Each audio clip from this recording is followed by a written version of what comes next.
Good afternoon. This is Kathleen Drew, Chair of the Washington State Energy Facility Site Evaluation Council, and I'm calling our meeting of June 16th to order. Ms. Mastro, will you please call the roll? Department of Commerce. Kate Kelly, present. Department of Ecology. Rob Dangle, present. Fish and Wildlife. Mike Livingston, present. Department of Natural Resources. Dan Seaman, present. Utilities and Transportation Commission. Stacy Brewster, present. Next, I'll ask for, oh, go ahead, sorry. Chair, you're present. Yes. Makes a quorum. There is a quorum of the EFSEC Council. Thank you. Next, I will ask for the EFSEC staff to introduce themselves. This is Sonia Bumpus, EFSEC Manager. This is Amy Kidder, EFSEC Siting and Compliance Manager. This is Kyle Overton, EFSEC Site Specialist. This is Amy Moon, EFSEC Site Specialist.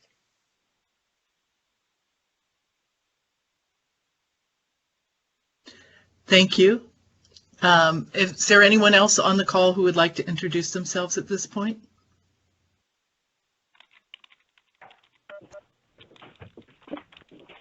This is Jeremy Smith for Chehalis Power.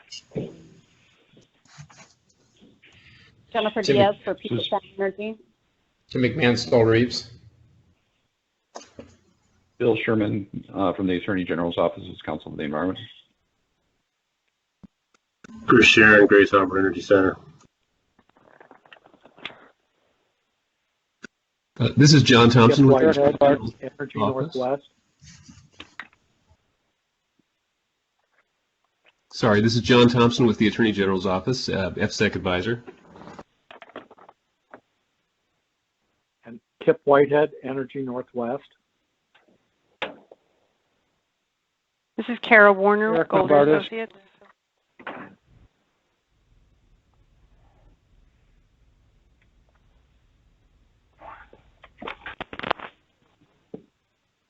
Mark Miller with the Pacific Core Chehalis Generating Facility.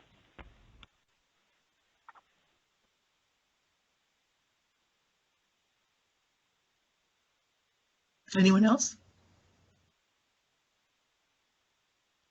Okay, with that, let's move on to the proposed agenda. You have the agenda in front of you. Is there a motion to approve the agenda? Ms. Brewster? Chair Drew, I'll move that we approve the proposed agenda for today's meeting. Is there a second? Second. And that was?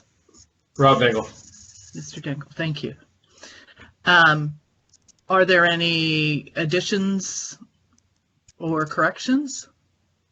If not, all those in favor of approving and adopting the agenda for today, please say aye. Aye. Aye. Aye. Aye.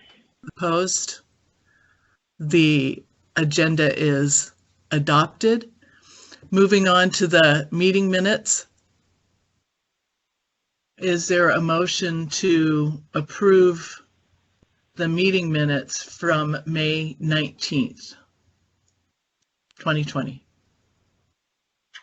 Chair Drew, this is Stacy Brewster. I move that the council approve the minutes from the May 19th council meeting. Is there a second? Dan Seaman, I'll second it. Thank you. Are there any comments on the draft minutes? Hearing none, all those in favor of approving the minutes from May 19th, 2020, please say aye. Aye. Aye. Aye. Opposed? The minutes are approved. Thank you. Now moving on to our facility updates. First is the Kittitas Valley Wind Power Project. Good afternoon, Chair Drew, EFSEC Council and staff. For the record, this is Eric Malbardis with EDP Renewables for the Kittitas Valley Wind Power Project. During the period, there was nothing non-routine to report. However, as of June 8th of this month, per Governor Inslee's Phase 2 orders for Kittitas County, we have begun merging remote employees back into the office, still maintaining separation and all the rest of the guidelines. Are there any questions? Thank you.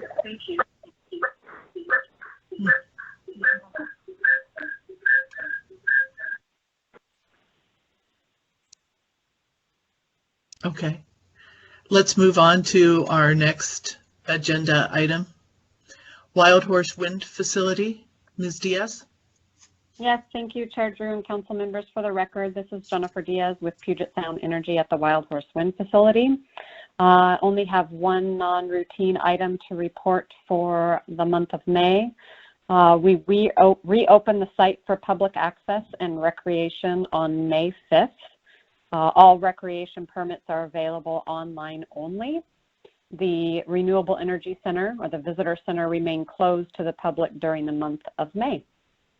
And that's all I have. Are there any questions?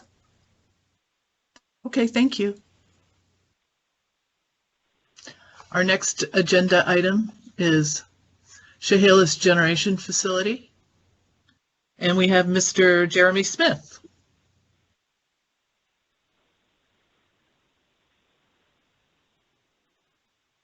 Yes? Apologies. Good afternoon, Chair Drew, council and staff. This is Jeremy Smith, the environmental analyst for Chehalis Generation Facility. I have no abnormal reports for the month of May at this time. Thank you. Questions? Any questions? Okay, thank you. Okay, now we have Grays Harbor Energy Center, Mr. Sharon. Good afternoon, Chair Drew, council members. For the May reporting period, I have no non-routine items to report. Are there any questions? Hearing none, let's move to the next item on our agenda, which is the Title V update. Mr. Overton. Oh, hi, this is Amy Moon. Can I interject? Could we go back to Desert Claim and Columbia Solar? Oh, did I miss that? I'm sorry. Yeah. I was looking at the documents as they came up rather than the agenda. We can do that.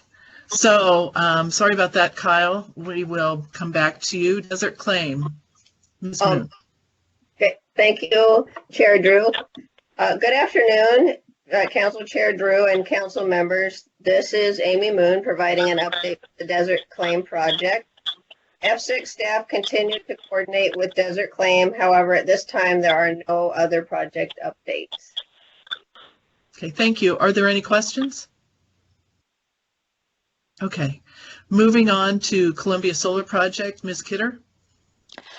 Thank you. Good afternoon, Chair Drew and council members. For the record, my name is Amy Kidder. EFSEC staff are continuing to coordinate with the certificate holder as they refine their site design plans. As design plans become more concrete, staff expect submission of site-specific facility plans to follow shortly.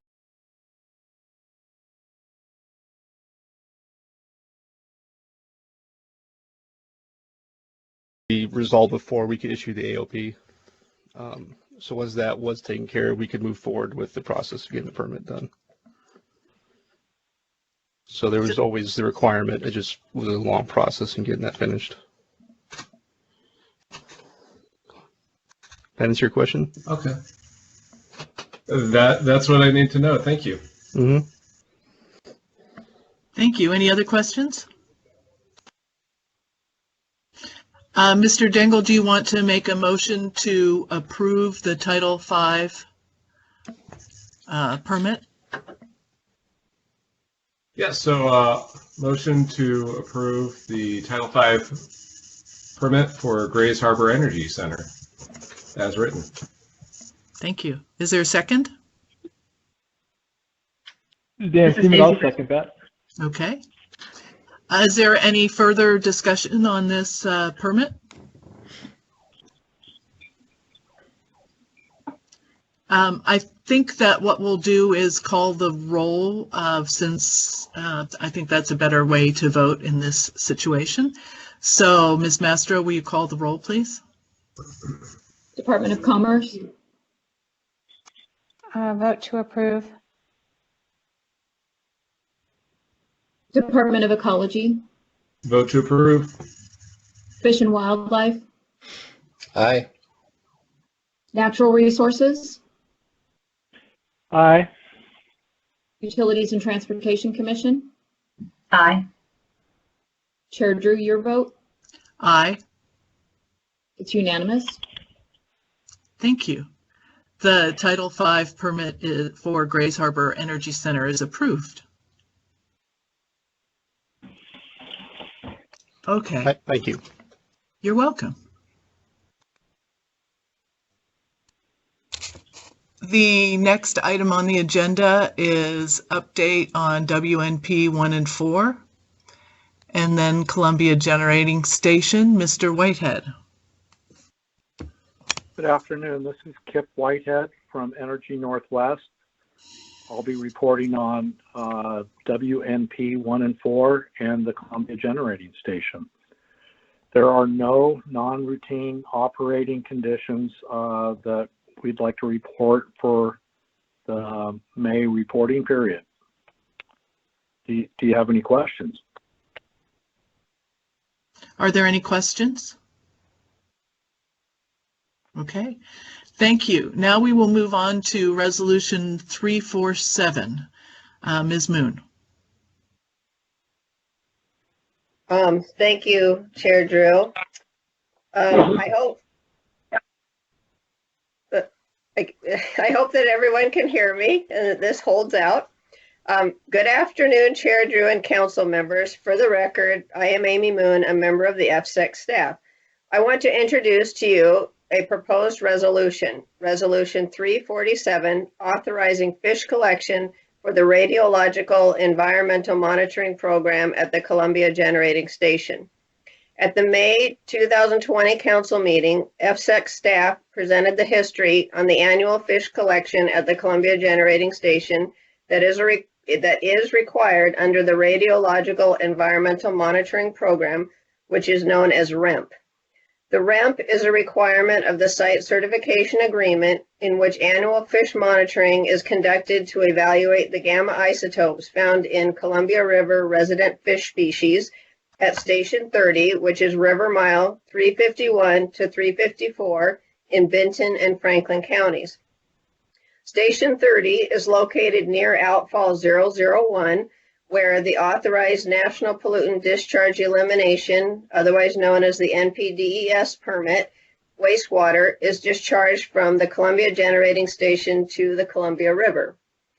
Resolution 157 originally authorized fish collection in 1979 at CGS as well as at other facilities that were never constructed.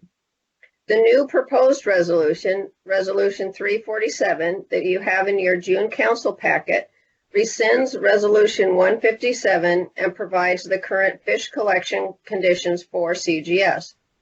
The proposed Resolution 347 is specific to the Columbia Generating Station and updates the conditions of fish collection. Resolution 347 was prepared in consultation with Washington Department of Fish and Wildlife and is consistent with current Fish and Wildlife scientific collection permits. Resolution 347 will serve in lieu of an annual Fish and Wildlife permit.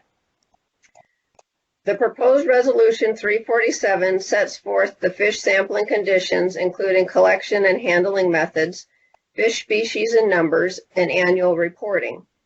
Resident fish, including smallmouth bass, walleye, yellow perch, common carp, channel catfish, brown bullhead, yellow bullhead, and the large-scale sucker collection is authorized, and large-scale sucker, the fish collection is authorized under the proposed Resolution 347 within the Columbia River. Collection of sensitive species, steelhead and Chinook salmon, will be at the Columbia River Ringgold Fish Hatchery near Station 30 and at the Snake River Lions Ferry Fish Hatchery. Preparation of the draft resolution included a review of the National Marine Fisheries Service, or NMFS, March 10, 2017 Endangered Species Act, Section 7A2, Biological Opinion, and the Magnuson-Stevens Fisheries Conservation and Management Act Essential Fish Habitat Response for renewing the Nuclear Regulatory Commission operating license for the Columbia Generating Station. The biological opinion examined effects on threatened and endangered species as a result of the CGS operation, including fish collection for the REMP, intake of cooling water from the Columbia River, and effluent discharge monitoring. The biological opinion determined relicensing of CGS, quote, is not likely to jeopardize the continued existence of Upper Columbia River spring run Chinook salmon and Upper Columbia River steelhead, and is not likely to result in the destruction or adverse modification of their designated critical habitat, end quote. The fish collection methods included in the proposed Resolution 347 follow the biological opinion limits. The maximum number of non-lethal take or salvage of Chinook salmon is 2 and 10 for steelhead. Energy Northwest has successfully captured all the necessary resident fish from the Columbia River in the past by angling, and electrofishing is not planned. However, if electrofishing is required, the proposed Resolution 347 provides conditions for electrofishing to minimize impacts to Chinook salmon and steelhead that are in alignment with the biological opinion. The collection of sensitive species, i.e. Chinook salmon and steelhead, will be from 2 hatcheries as stated earlier, thus minimizing impacts to Endangered Species Act listed species. In response to a question posed by the EFSEC Council at the May 2020 Council meeting regarding tribal consultation, NMFS notified potentially affected tribes during preparation of the biological opinion. The Nez Perce tribe and the Confederated Tribes and Bands of the Yakima Nation were notified. NMFS discussed their draft findings with the Nez Perce tribe and the Umatilla tribe. Neither requested further discussions or government-to-government consultation. Does the council have any questions at this time? Chair Drew, I do have a comment and a recommendation. This is Mike Livingston with Fish and Wildlife.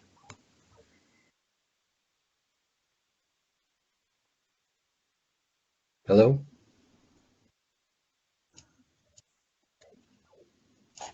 Am I back on now? Can you hear me? Yes, Chair Yes, Drew, we can hear. Okay. So I had turned my mic off so that we could give whatever broadband width we needed to Ms. Moon.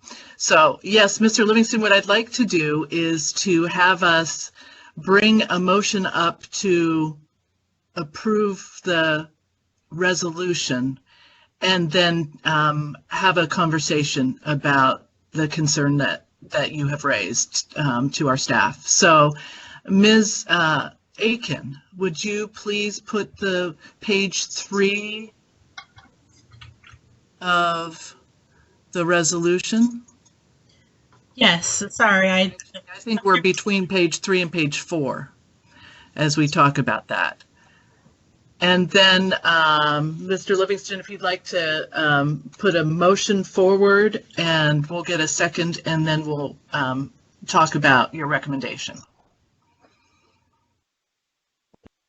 Okay. So, Chair, I move that the council approve the proposed Resolution 347 on the condition that EFSEC staff amend the resolution to remove condition number 4 and edit the following condition numbers to reflect the deletion. Okay, thank you. Is there a second? This is Stacy Brewster. I'll second. Thank you. And now we'll have a discussion before we vote so everybody can hear what the issue is, but I thought it was better to get that up. So Mr. Livingston is recommending, so Ms. Aiken, if you can go to page 4 there, next page.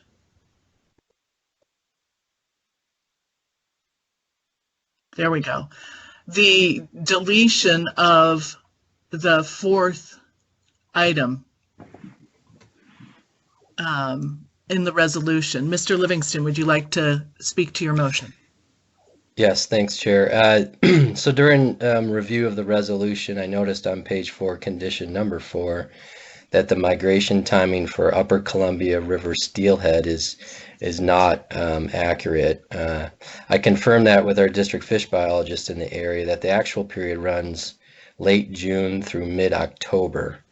So we wanted to make sure that we had the right window, but then also during review, we noticed on page 3, condition number 2, that the resolution provides Columbia Generating Station the ability to non-lethally handle or salvage steelhead and spring Chinook. So it's my opinion that condition number 4 is not needed and can be deleted from the resolution.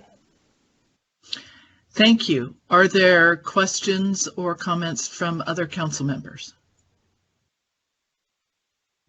This is Stacy Brewster. So I'm wondering, rather than amending number 4 with the appropriate dates, you're recommending withdrawing it entirely because of the safe handling listed in number 2? Is that correct? Yes, that's correct. Yep.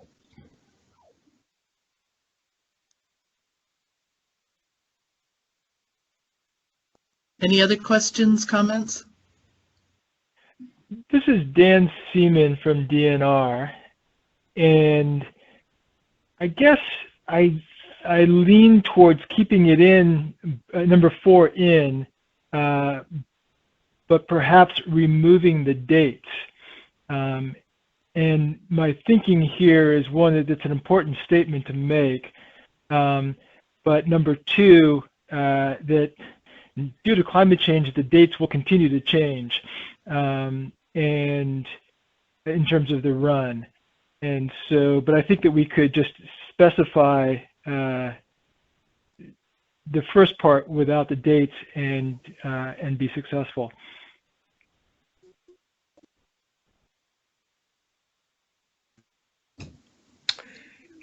Chair Drew, I'd like to respond to that. Just part of the reason that made the recommendation to remove it was it wasn't clear to me when the sampling was going to occur, and so it was trying to provide maximum flexibility for Columbia Generating Station staff, and then also the fact that this is non-lethal take or salvage, so there wouldn't be a long-term impact on the population.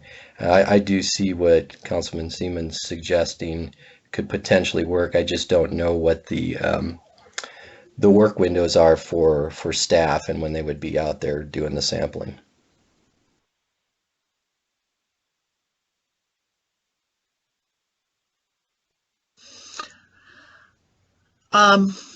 I guess as I look at, if we want to go back and look at the second number 2 in the resolution, the collection and handling of fish may include the threatened Upper Columbia River and the endangered UCR spring run Chinook salmon, and the maximum number of non-lethal take or salvage is limited to 2 Chinook and 10 steelhead.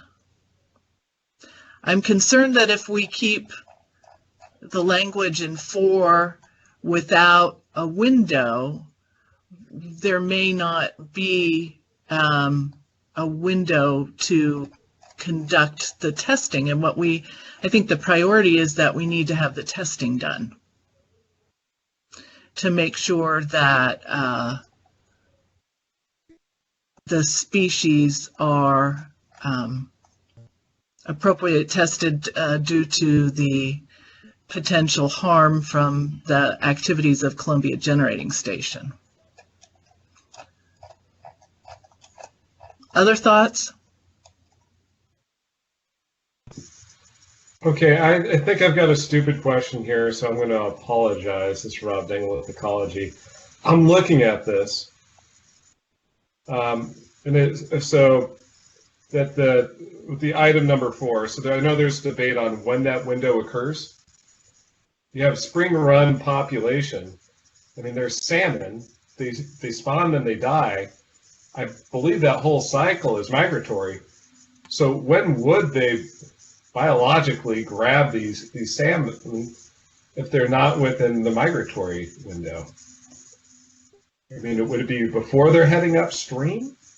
I mean, which I guess would make sense from a power generation standpoint. I'm missing something here. So if anybody could help clue me in on that, I would deeply appreciate it. Chair Drew, can I respond to that? Please do. Yes. Yeah, I think Councilman Dangle, I think you put your finger on another thing that for me was not consistent between this one and number 2, was the fact that there is a goal to actually sample steelhead and Chinook, and so you would be sampling during their migration period. The period is long enough that it would be hard to narrow it down to them just being able to collect from November through to April. And so, and those wintertime periods can be difficult, and then you may not be able to get your target species. So I think that number 4, for a couple reasons, is not needed. And one of them is what you put your finger on. If the council doesn't mind, I'll ask either Ms. Bumpus or Ms. Moon to talk about the history of this development of this resolution, and I think they may also have spoken with you, Mr. Livingston, to respond to your concerns for this recommendation. So Ms. Bumpus, do you want to give the council some background on this? Well, I think before I add anything in at this point, I'm going to defer to Amy Moon. Amy Moon has worked very closely with the Department of Fish and Wildlife and has reviewed the federal documents and a lot of the historical documents related to the old Resolution 157. So I'm going to give Amy Moon an opportunity to add what she can to help the council with this decision. Amy? Oh, thank you, Sonia, and thank you, Chair Drew. So it is true that Chinook and steelhead are pretty much present year-round. There's a yearly migration or yearly migrant time that the federal government identified.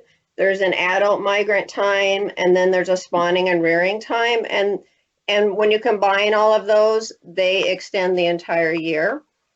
So I agree with what Councilmember Livingston is saying, that it's confusing to have item 4 when item 2 talks about the handling of both the Chinook and the steelhead may occur, and then there's a non-lethal take or salvage number with that.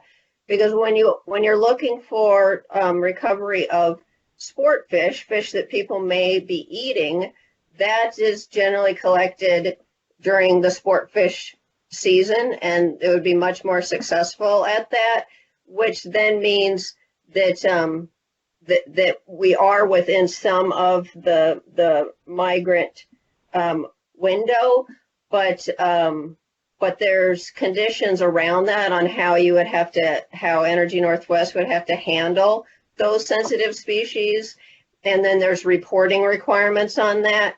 And so these requirements are not only impressed upon Energy Northwest and the Columbia Generating Station by the federal government, but also within this resolution, even without the item number 4. Is there anything else I can answer? Mr. Seaman, I'd like to go back to you and see if this resolves the questions and concerns that you have. I guess the question I have now is, what was the original reason for putting number 4 in? What is the genesis of that, and what is being missed by deleting it, or what is being lost by deleting it? Yeah. So, and I'd be curious from council staff in terms of their sense of that. Ms. Moon?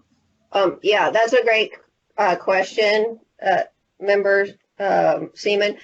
As far as I'm going to take a responsibility for this 100%, is item 4 is in here in an errant fashion, and it should be removed, or I agree with Mr. Livingston's questioning of it.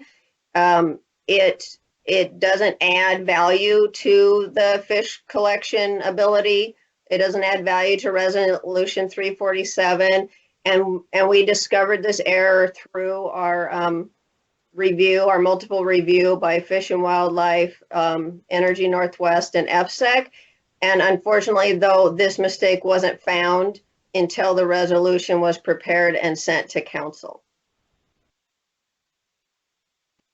And this is Sonia Bumpus, and I just want to add, staff have talked about this internally once the question was raised about number 4, and ultimately, you know, we realized that we had not itemized all of the applicable fish windows for the different life stages for these species.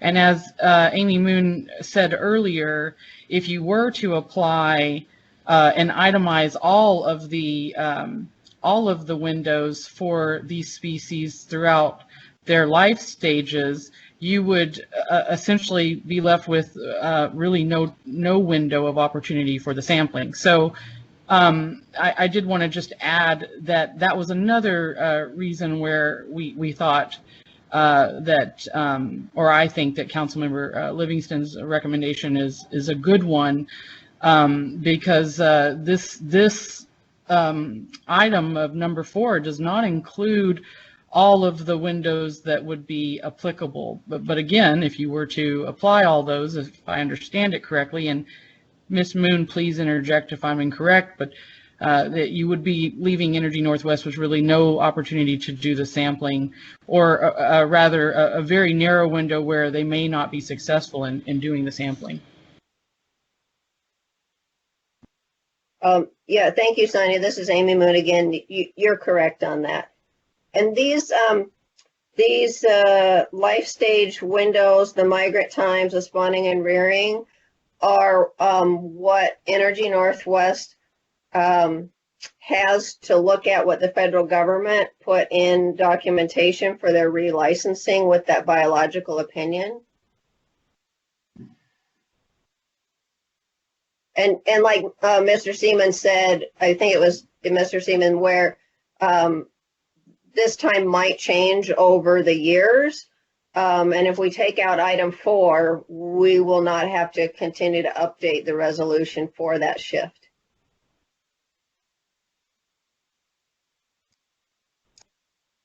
Any other? Oh, go ahead.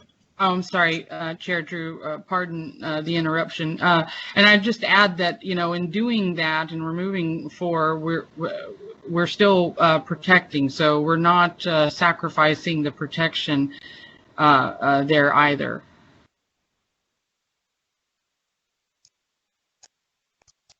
Any other comments, questions from council members? Madam Chair, this is Kate Kelly with Commerce. Yes.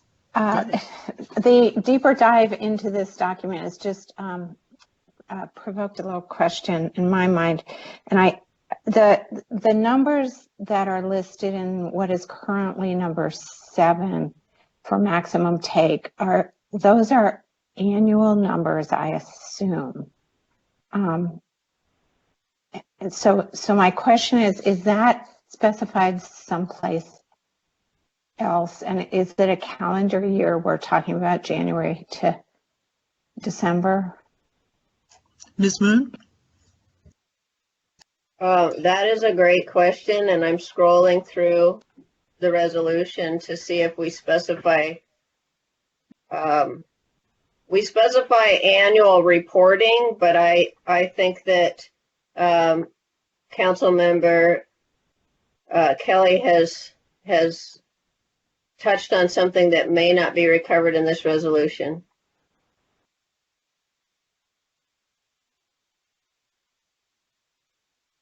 Chair Drew, I would add at this point that we don't have the clear answer to that question at this time, but we certainly can check on that and add the information, add that detail to the resolution. So I'm going to ask another question, because if this were not to impact the collection in this season, I would say let's put this aside and bring it back to the council next month when we can clear up these issues. However, I guess my next question is, does this negatively impact the ability to do the sampling this year if we put it off for another month? Chair Drew, my understanding is that yes, this would be very important for the facility to have before the end of this month, before July, for their scheduled sampling.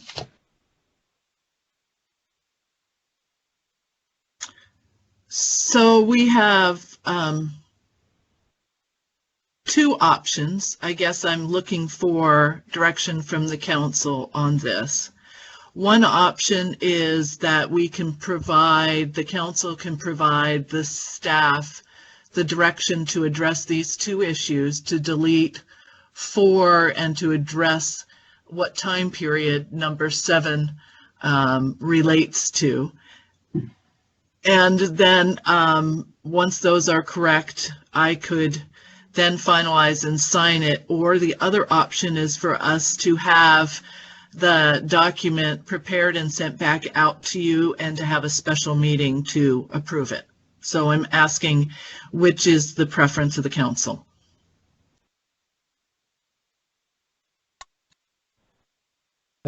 Chair, this is Council Livingston. I think we could probably amend the motion that I made to include adding the annual time frame to number 7, and hopefully we could vote on it at that point. Okay. That's my, okay. That would be my suggestion. Thank you. Other comments? Madam Chair, this is Kate Kelly. That would address my concern as well. Okay. Any other comments? Chair Drew, this is Amy Moon. I just wanted to clarify that window, the annual permitting time period is July 1st through June 30th of the next year. And that is found, the annual permit, from what source? That was from Energy Northwest's application and from the scientific collection permit that was prepared by Fish and Wildlife. So if EFSEC didn't have the authority to issue a permit in lieu of a July 1st through June 30th collection permit would have been issued by Fish and Wildlife on an annual basis. And since what we do is in lieu of other agency permits with the information provided by our Fish and Wildlife contracts, then that is the date that you would put into this document. Is that correct? That's correct. Okay, thank you.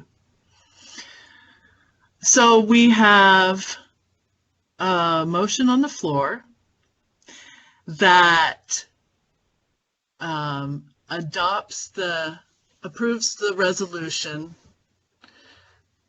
eliminating the number 4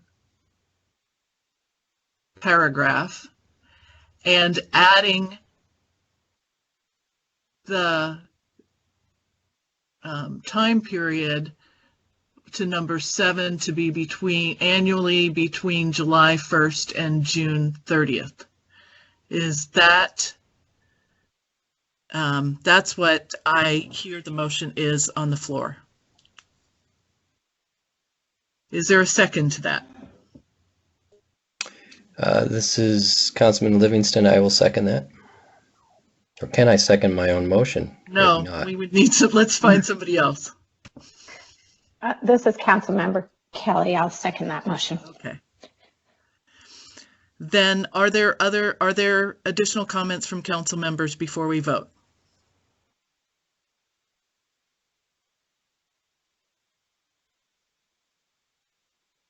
Okay. Ms. Mastro, will you call the roll? Department of Commerce. Aye.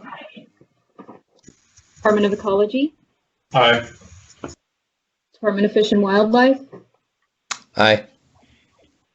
Department of Natural Resources. Aye. Utilities and Transportation Commission. Aye. Chair Drew, your vote? Aye. It is a unanimous vote to approve. Thank you. The resolution is adopted. I want to say thank you to the council members, all of you with very thoughtful review and help to make this a better product. And I really appreciate your eyes and thoughts on it. So I'm very, very appreciative of that, as well as of all the work that the staff has done on it as well. So thank you. And we will make those corrections before I sign the resolution. Okay, let's go back to our agenda.